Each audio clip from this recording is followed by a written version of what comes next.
What's going on, bro? Squadron, it's your bro host, Chris Ryans. And I'm Daniel Miller. And you've had your quick shot of Bro Axiom, and now it's time to make the spoiler run. And we're going to do it in less than 14 parsecs. 14, 12. It's 12, you pair of nerf herders. All right, not everybody's perfect. Yeah, mistakes were made, you know? All right, I thought it was 14. Jeez, sorry. Sheesh.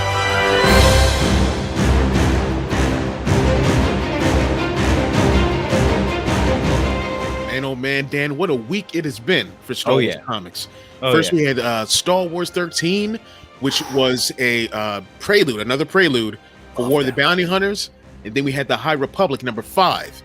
And man, the Drengir are a problem. Yes. I love that we got like an actual adversary, like a second adversary besides the Nihil. When we got Claudia Gray's book and when the Drengir were introduced, it was like, all right, now are they going to ladle some of that into the comic books? And they didn't disappoint. Yeah, I mean, these dudes are nuts. Anything that just like with these crazy vines and all, it's just like creeps me out. I always think of that Harry Potter scene where they fall into that. Is this the one with the spiders? Because I didn't watch that part of the movie. No, it wasn't spiders. They fall into this devil's snare, and it's like this vine that just like kills you. Yeah. Deadly vine. Oh. And so I was like, all right, these Drengir dudes could be pretty nasty, I bet, especially with dark side energy running through them. They don't, and they're kind of dicks because they don't even acknowledge like people. They're just like meat. Yeah. You know what I mean? Like they just talk amongst themselves. Or they talk around people, and it's just like your food. See, like are they force sensitive, or is it just that they just have a dark side force aura?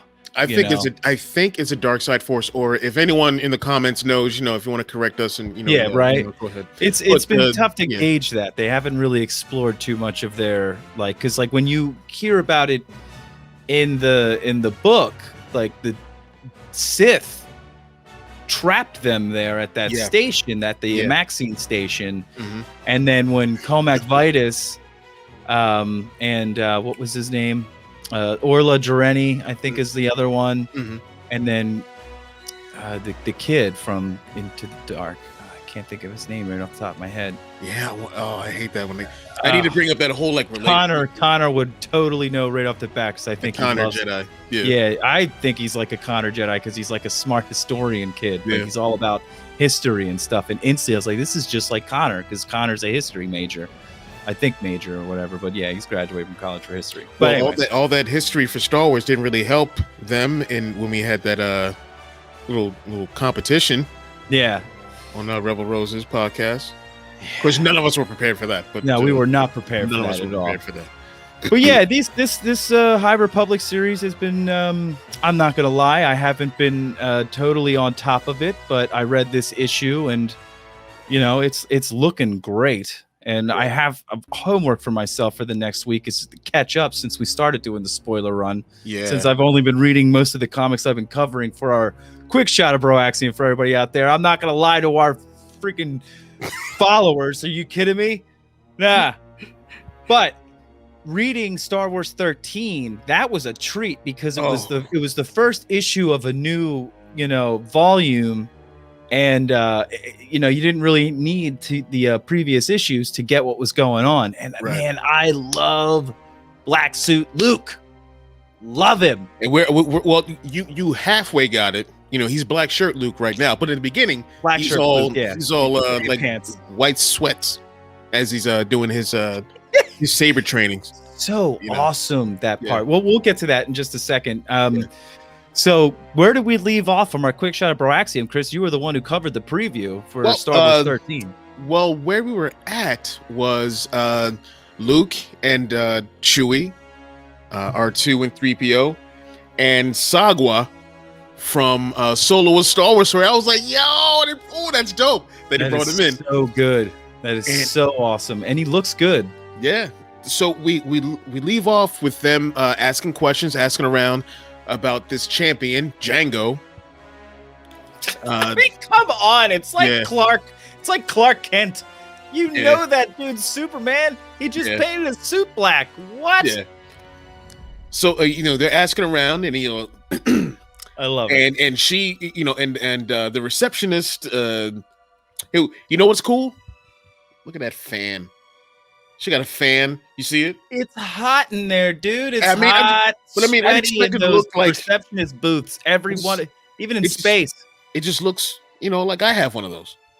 I know, I love it. It's a perfect little touch. It's actually pretty. It's very comic booky. A little taste. To be honest, I love it. Yeah. But they're asking questions, and they're on Nar Shaddaa, and that's not. People start asking too many questions. It's gonna raise some eyebrows, and she clicks the too many questions button. Yeah, the too many questions button. Yeah, boom. I'm like, oh, and it brings on these dudes. Love this whole little gang right here. Yeah, I don't know what it is about seeing like a stack of like bounty hunters, all just these degenerates together, looking all like seedy, and they all got this different firearm that they like constructed themselves. Now, have we seen this one? This dude right here with the big eyes. No, he's new to me. Is that a new one? Yeah. Okay. And I know this droid looks like, what is his name? He was in Clone Wars. See, I was going to ask you because you've been on top of the Bounty Hunter series that I need to catch up on. Yeah. And I wasn't sure if any of these guys were from any of the Bounty Hunters issues. But no. Okay, but not the Ethan Sachs stuff? No. Okay. Droid Bounty Hunter. But I mean, it's awesome. I mean, you got to think like in a galaxy this big, there's bounty hunters everywhere. Tons we haven't seen. It's a profession that's more popular in Star Wars than any other profession, it seems. Outside of Jedi or Sith. Right. Yeah. But I like this crew. I already want 2 of each for a Black Series. You know that. Highsinger. Highsinger is the name of this. At least that's what the droid looks like. It's the head part. Looks like that Highsinger droid from Clone Wars. I think it was Boba's, like young Boba's, like a protector droid or something like that. Right. Yeah, I forget. But it's got this crew, got the Gamorrean and everything. And I think that's dope. And it's Nar Shaddaa. It's lawless. And they're like, you're asking too many questions. Got to bring in a crew to mess you up. And she's like, nah, I'm done. I'm on my space wine break. Closes the windows. Like, nah, you guys are on your own. That's awesome. Fantastic issue. Everything's cool until somebody ignites a lightsaber. I love how he holds it too. Yeah. Total Star Killer style from The Force Unleashed. Yeah. And total not caring if he accidentally missed and chopped 3PO. Or just singes Chewbacca's hair. He probably smelled some burnt Wookiee fur, Well, Chewbacca, I'm not going to get into that. I'm still not happy with him. But, oh my God. He had every reason not to trust Lando. Really? Every reason not to trust Lando? The guy who sold him out? He had to choose between thousands of people living in Cloud City making a deal with or this one dude making a deal who, like 10 years back, screwed him out of his ship. Okay? He didn't even want it anymore. He didn't even want it. That is a lie. He loved that ship. He probably didn't want it because Han messed it up going through the Kessel Run. It wouldn't even have made it if Han didn't take the driver's seat. It would have made it. He'd have been all right. Yeah. But whatever. It's called Solo, a Star Wars story. Okay. Lando and whatever. He's got a show coming up. We'll see. It's gonna be great. I can't wait for that. Oh, it's gonna be so good, actually. And I tell you, like, I like how. All right, so they're on they're looking for Boba or Jango, but they're looking for Boba. Here's what I'm thinking, and this is something a comment that one of our viewers had put in on last week's episode, and I think this will make so much sense. I don't know if you saw this one. what if the people that stole Boba from that mechanic or whatever? Oh yeah. What if they're Kira's people? What if Charles Soule is bringing Kira into this? Wow. Black Sun? Crimson Dawn. Oh, Crimson Dawn. I'm sorry. I'm thinking Mass Effect. We were talking about Mass Effect. Oh, my bad. That was the Black Sun gang in Mass Effect. Blue Suns. Blue Sun. I'm sorry. Yeah. Anyway, yeah, I'm getting all my gangs mixed up. But yeah, so that. But I mean, that makes a lot of sense, though. Yeah. War of the Bounty Hunters. They're a crime syndicate. Yeah. And he said we're going to take it places that haven't gone before, and I don't want to hitch everything on Kira coming back for this thing. It's a damn good idea. Is this lightsaber a whip too? No. That's just showing the movement. The art. All right. Yeah, I was like, that's just him. Wow. No, that's only for Nestor Rogue, who's got one. Okay. We'll get to that when we get to because I know that it's a High Republic lightsaber. Yeah, that's because he found it. They were on their way back to that planet or whatever. Yeah, but it's not hers. So yep. Luke's like, yo, we don't want any trouble. They're like, yo, we want trouble. And he's not hearing He's giving it noise. Yeah, he's like, you want, you got it, giving it to him. I'm sorry. Can you catch this lightsaber? I don't think you can. I love this Luke. This is the Luke that we're getting in Return of the Jedi, and it's the confidence, because at the beginning of the comic book, it's him just like, oh, hey, 3PO, bump, bump, bump. He's like Neo in the Matrix with Agent Smith. At the end, he's just like, what? Oh, droids, no big deal. Right. I love it. So good. This is my Luke, not whiny pissant. I want some power converters. A New Hope. God, I can't stand him. Man, he's the most annoying. Look, guys. Hot take. And I love Star Wars, but Luke is the most annoying character ever in A New Hope. Oh, in A New Hope. Yeah, I can see it. Leia is awesome. I love her in A New Hope, and I love Han, mainly because Harrison Ford's acting in that is just top notch. And look at this. This is like in Soul and Rosan is like really captured this. Chewie's dedication and his loyalty to Han.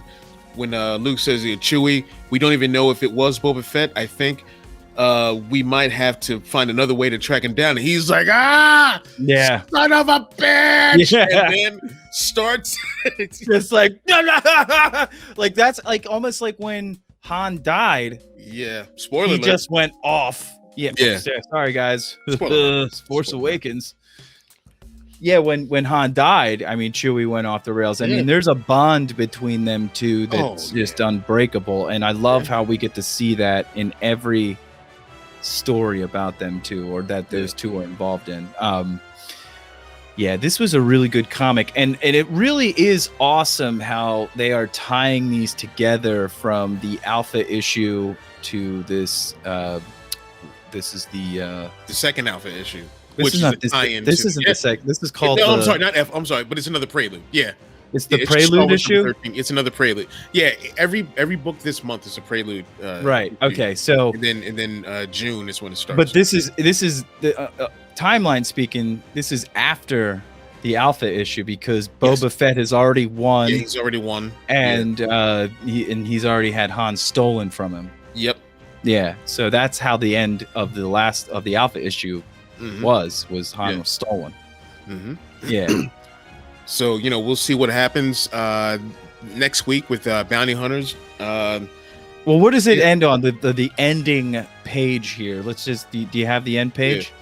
Yeah. Oh, got them all, brother. Yeah. That's a lot of people. Yeah, he's just they're just cutting through, trying to get out of there. Hot wire a land speeder and roll out. The old while he's doing the let me do my Teen Wolf thing here. When he's it's like Michael J. Fox is on Styles' van, van surfing, and taking out everyone going after him, on the hood. I love that. Beautiful art. And the whole city is trying to take him down. Yeah. Crazy. And here, look, I love this scene. It's a whole city of bounty hunters. Nar Shaddaa is literally just this world of bounty hunters live. Smuggler's Moon. Yeah. You know? I love this shot. Look at this shot right here. Where's Chewie at? He's in the driver's seat. That's right. He doesn't feel right there, though. You know he doesn't feel right there. Yeah. But you know what's awesome? There's 2 Wookiees flying that thing. It's true. That's kind of cool. That's got to be cramped. And yeah. Probably.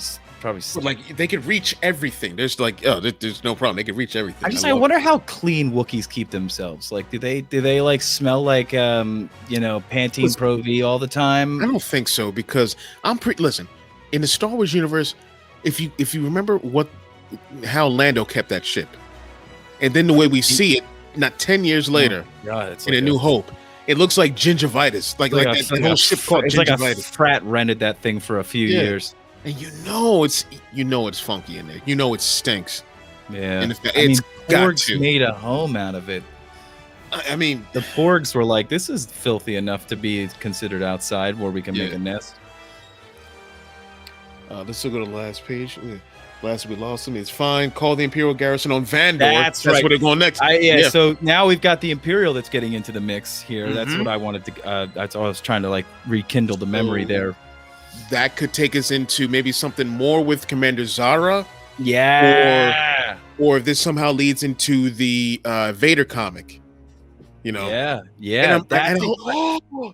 That's a great point, Chris. That's exactly what I think is going to happen. I think the Vader comic is going to be the bounty hunters getting a hold of his garrison or whatever, his Star Destroyer. It's going to be him going, that's it. You nailed it. But it ends off with because at the beginning of the issue, R2 had something he had to talk to Luke about, and then Chewie interrupted with, "Yo, we got to lead on Han. Let's do this." And I don't trust Lando because I'm a jerk. You know, or whatever Chewie's problem was. Oh my god! Shut up. Oh my god.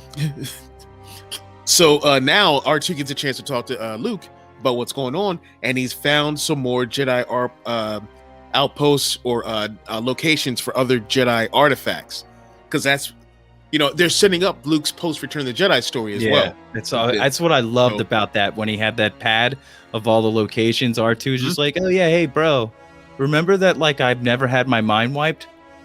Yeah. Here. It's awesome. R2 is literally the best.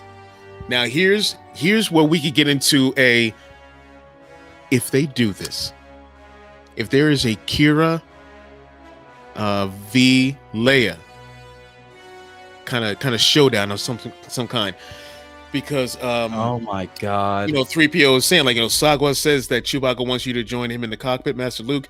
General Organa has sent a transmission. She needs a Falcon to return to the fleet immediately. It seems they have received a coded message from an unknown party claiming to be in possession of Han Solo. Oh my god, bro, it's going down. That would be amazing. I hope it's Kira. I hope that's what they're doing. What if they do fight? Oh my god, woman versus not even Han's ex-love versus his new love, like his first love. Yeah, it's just fight.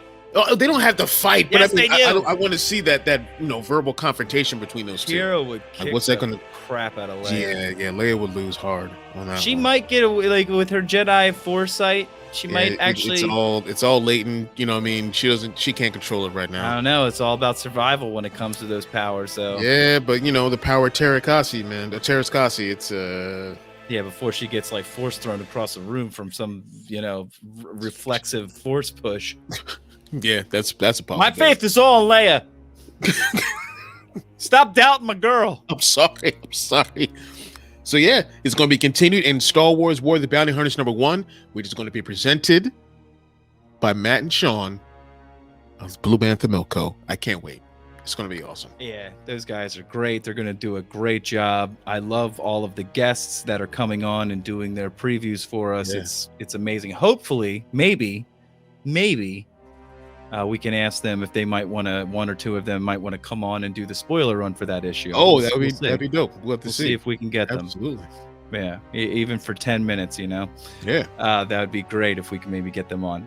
But I guess, that's the end of this one. And the War of the Bounty Hunters is off to a great start. And I'm glad that they're doing another big tie-in like this. When they did the Vader Down, it was really cool how they brought those comic books together like that.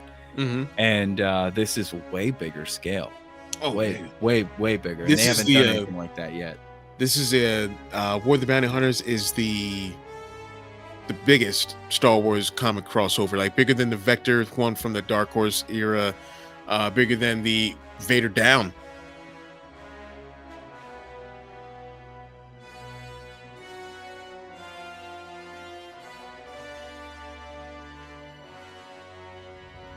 And next we have The High Republic, There Is No Fear, Chapter 5, Attack of the Hutts.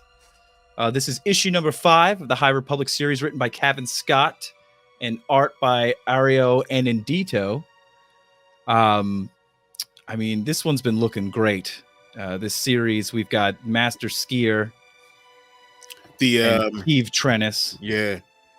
And the twins, Sarek and Tarek. Yo, they're cool. Sarek and Tarek. Yeah. Now, I read this episode, but I have to catch up with this story.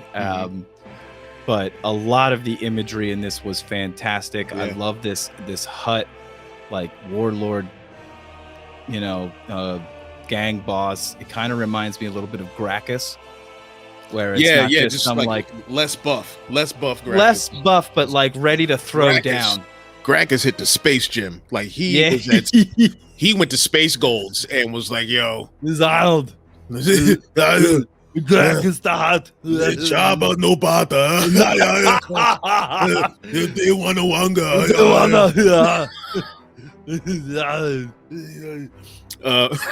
Because everyone who works out sounds like that. That's how it goes. Exactly.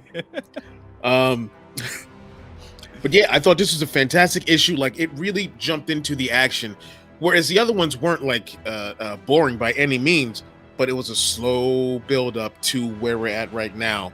Let me just bring up the image. And for anybody wondering if you didn't catch the name of the person doing the preview for our Quick Shot of Broaxium, it was Jan Solo from the Star Bros podcast.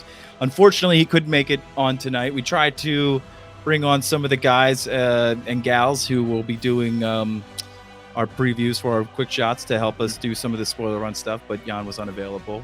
But yeah, that was his sweet, calm tones that you got to listen to while getting your Quick Shot of Broaxium. I can't even do it any justice. I thought he did a great job. I love the fact that we get, and I know we had her in, I think, the previous issue with Vernestra Rowe and her Padawan from the Test of Courage.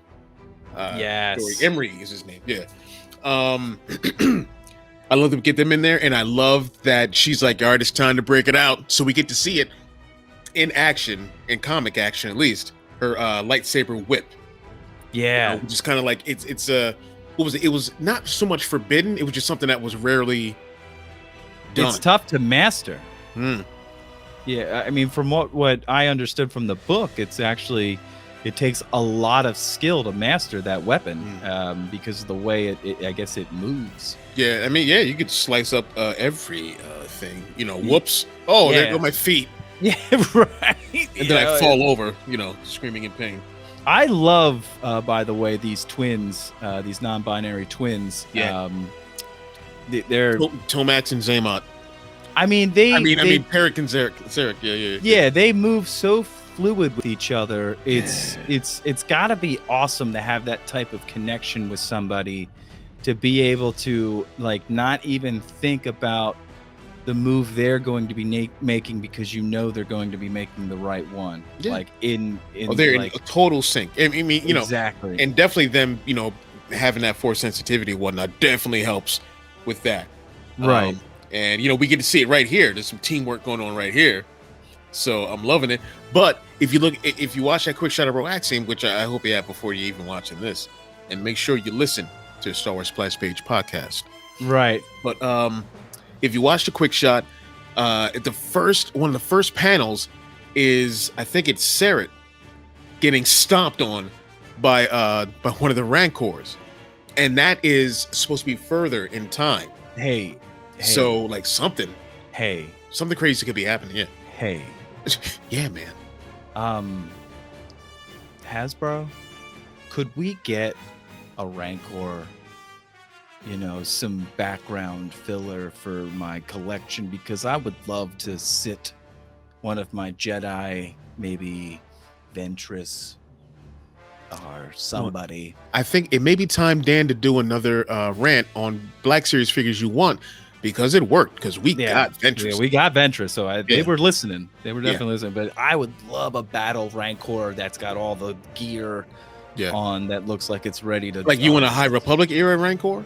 Oh yeah, definitely. We need a High Republic line. Yes. Yeah. Right now. Right now. Yeah. Right definitely. now. Stop making me wait. Yep. I agree. But, so I love it that they're in sync, working together for Light and Life, doing their. I love the poses. Love the imagery. Yeah, the imagery is. I mean, like the art in this is fantastic. It really brings out like a lot of the action that's going on and the emotion on the characters' faces. Yeah. Like you said, like during the attack on Starlight Beacon, mm-hmm. They are overrun. Yeah, they played that whole Trojan horse thing, and a Drengir comes, shooting out of the out of that that corpse, like on some Xenomorph style. Sick. And it was crazy. That is crazy. Like awesome. This is that is some Star Wars horror story shit right there, and I dig it. Cavan, like what? He likes putting in the scary monsters and stuff like that. That's his thing. Like he likes the scary monsters. Like he likes to throw in that rabbit. Yeah. Well, he's basically the foster parent of Jackson because he brought him back. Yeah. And this is something that I was curious about with Sskeer, how Sskeer is infected by a Drengir, basically. Oh yeah, he let them overrun him, so that it was that whole Luke Dark Empire thing. Like got into the dark side, joined the dark side, so to speak, just to get in, so he could destroy it from within. And that's what he's trying to do here. But something is up with him, man. There's something there, especially from his from what happened in the Light of the Jedi book. I just don't think he's ready to be able to take something in from the inside out, because he can barely keep himself together. Yeah, he's suffering a lot of grief right now. A lot of PTSD going on with him. And you know what I mean? Like this could be the thing, because as has been said before, Keeve Trennis is one of the Lost 20, one of the people who who leaves the Order. So this could be something that could be the start of her starting to lose faith in the the Jedi Order or the Jedi religion or something. Maybe she learned something from Sskeer that that kind of changes her mind, and she's trying to bring him back. She's trying to and heal him any way she can. You're seeing that's like becoming the theme, I feel like, in a lot of this. Like it's like the pinnacle of the Jedi Order, but like during this high pinnacle, like you're seeing Jedi seeing the cracks in their armor. Like I think we start at that height, and then it's you've got Colmac Vitus. He's like, how can I? We're taught to have compassion and love and care for all of these things that we protect, but we can't form any attachment. And when someone dies, it's just like, that's it. You can't. Yeah. Next mission. Next. Yeah. He was like, what do you mean? You need to give people time to process, and it's not bad. It won't lead you to the dark side. It's just so you need to be able to. I feel like what leads you to the dark side is that strictness, is that ability to not let people feel their feelings when they need to feel them. Yeah, this is why thanks to the prequels and learning more about the Jedi and whatnot, I was like, yeah. I'm telling you, that's why in Revenge of the Sith, when Palps is saying to Anakin, he's like, if you want to become a more powerful Force user, something like that, I'm paraphrasing, you have to learn a larger aspect of the Force and not just the narrow dogmatic view of the Jedi. I'm in the theater like, the Force is a rainbow. I I've always thought of it that way, no matter what anyone says, even it's from a Legends book. It was from the last series of Jason Solo, where Luke and his son Ben Skywalker were going around, and they were trying to, because like before Jason went on this like sabbatical, I don't know, he just went around the galaxy and learned all of these different cultures of the Force. And when he turned to the dark side, Luke was trying to figure out what maybe turned him, so he went to all these places that Jason went to with Ben and learned all of these different ways of the Force. And it's just like this one species basically was like, the Force isn't light, it isn't dark, it's all the Force colors. It's a prism, it's a spectrum, if you will.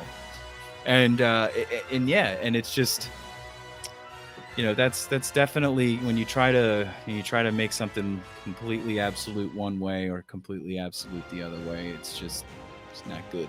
You're asking for it.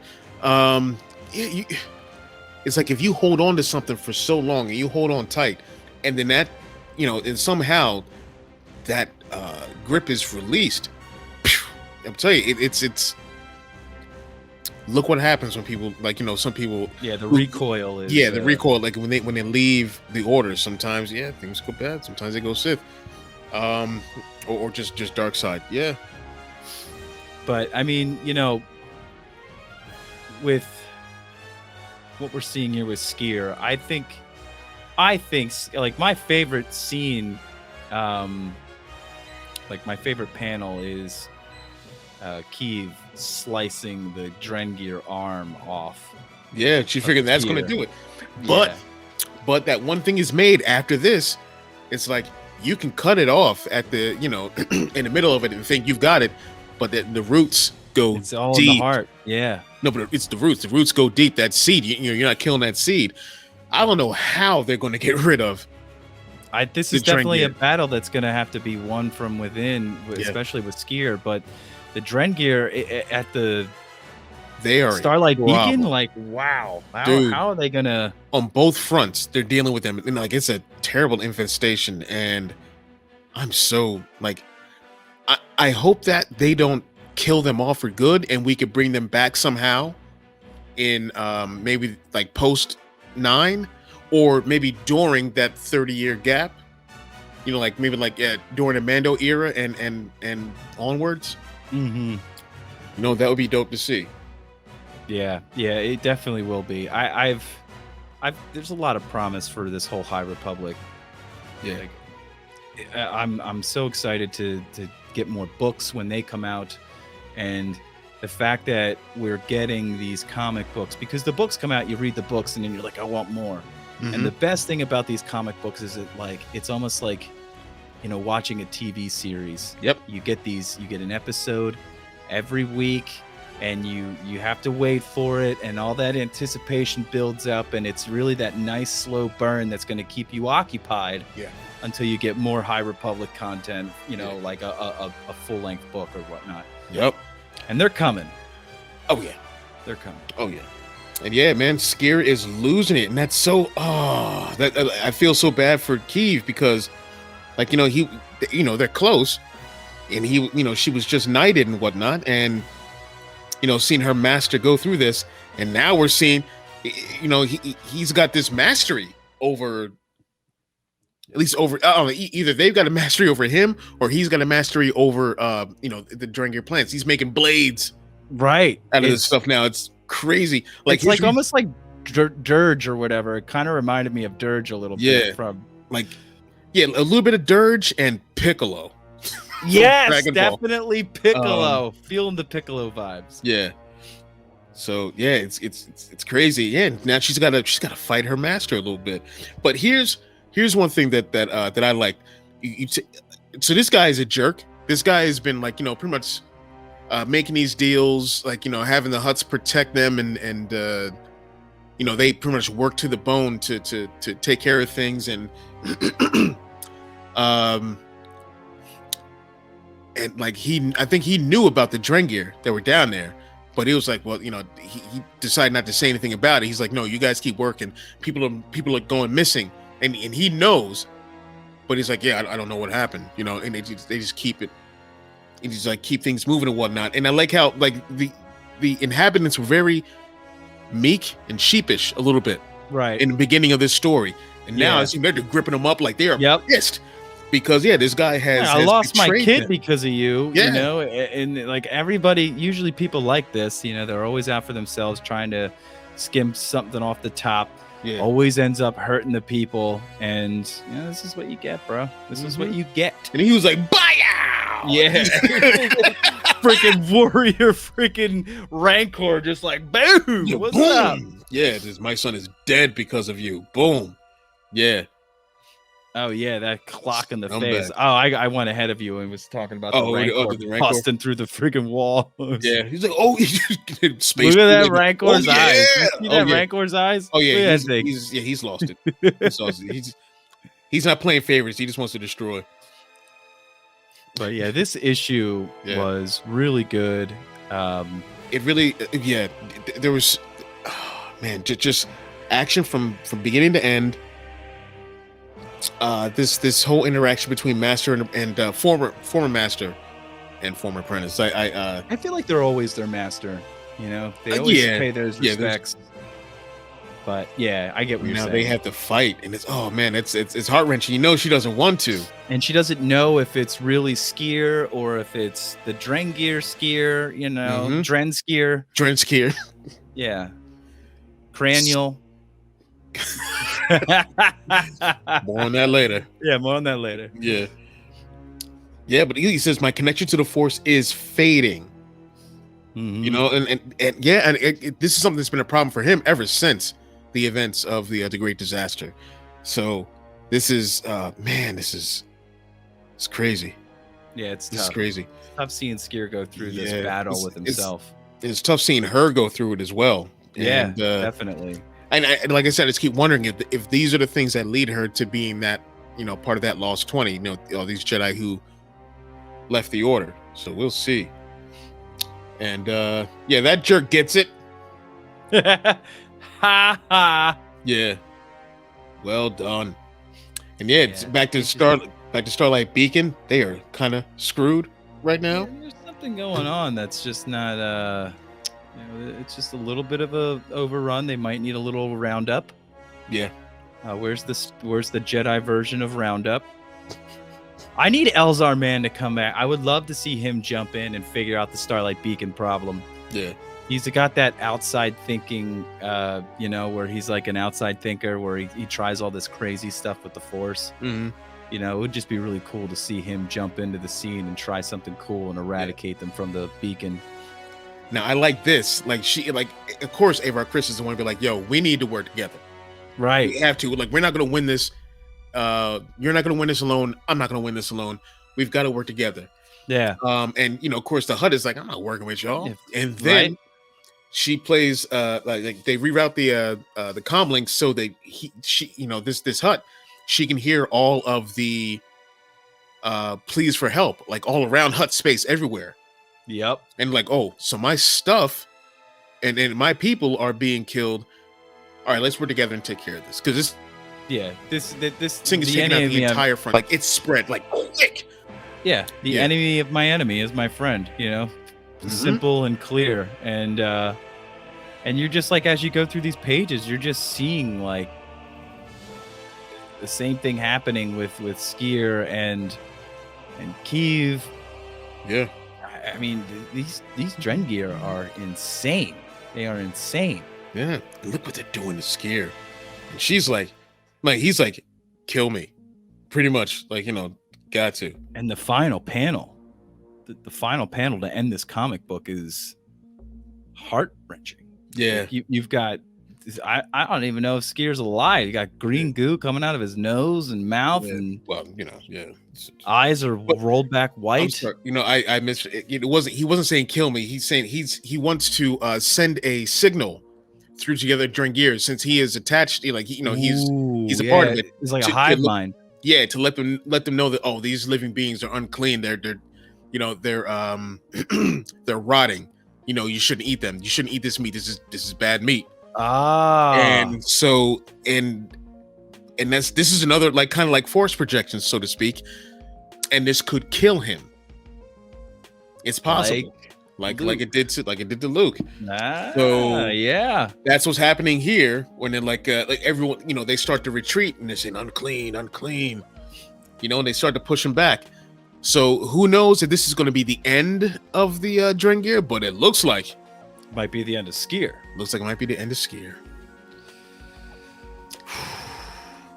You know, the good, like the one thing that I really love about this new era is that they're letting you build these attachments with these characters, and they can actually do these monumental moments where people like Skier die and it hits you hard. Yeah, because you know, with like the stuff they're doing to fill in spaces with all of our favorite characters, you know they're not going to die. You know, they've got that cannon armor, you know, right. Like where but here everything's up in the air. Everything's up in the air. You know, Yoda ain't dying. Yeah, that's like the only person though. It's like the only person you know is Yoda's not dying. That's about it. Yeah. What else you got? You know, other than that, everyone's on the chopping block. Everyone's open game. Yeah. Yeah. So it's really cool. It's like The Walking Dead. Because we don't know. Skier could be dead. Yeah. You know? They knocked off a couple of people in the 2 books where I was like, damn. Yeah. It's like, hey, do we still know what happened with Great Storm? The Loden, Great Storm. Loden, Great Storm. Oh man, he's do we know what happened? Because he was Zedavar Bell's master, yeah, right? I mean, do we know what happened? Bell Zedavar. Yeah, but after the Nihil take him. Yeah, and they kind of Marchion Rowe takes him. Marchion, God damn it, Mark Thompson, damn you, Mark. But yeah, Marchion Rowe takes him. Yeah, there's so much. I can't. Oh my God, so much. High Republic, baby. More to come, everybody. More to come. Any last thoughts on the High Republic issue number 5, Chris? I'm really looking forward to number 6, and I know that the that new High Republic book comes out. I think it's in June. I'm pretty sure I already have it pre-ordered on my Audible. Yeah. Where it's Lula and I think Ram, my man Ram Jamaram is on there. You know, my Jedi. So I'm looking forward to that, and I want to see how everything starts to come together. And I'm guessing this may be the end of the Drengir, because that whole thing with the Galactic Fair or something like that is about to start up this new story arc for the High Republic. So that's awesome. I'm so hyped to see where it goes from here. Yep. Well, thanks for joining us for another episode of the Spoiler Run. We hope you enjoyed it. The War of the Bounty Hunters is looking awesome. As we said, the High Republic is looking great, and it's limitless on what they can do with these characters. Yeah, be like Game of Thrones, man. Yeah, and make you fall in love with a character. And bam! You never know. It could be like a Attack on Titan, where you don't get attached to any one character. You never know. Yeah, they are be swinging through the trees and just get smacked up by a Titan. You never know. And I was thinking, like, is 200 years prior to the Phantom Menace enough time? I was like, maybe it should have been 400 years. And then I think, look at what happens with every short stretch of time in this, in any kind for Star Wars storytelling.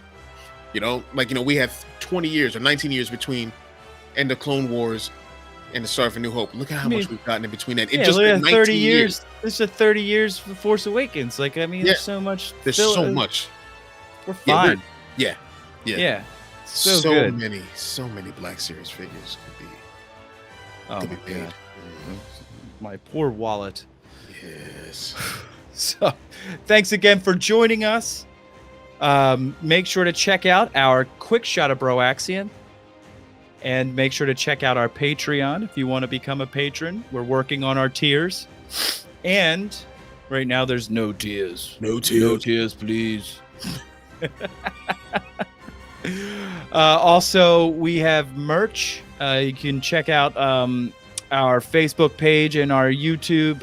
We'll have links for our TeePublic storefront. In the description. Yeah, make sure you click the link and buy from that. Thanks for joining us, and may the Force be with you. Always.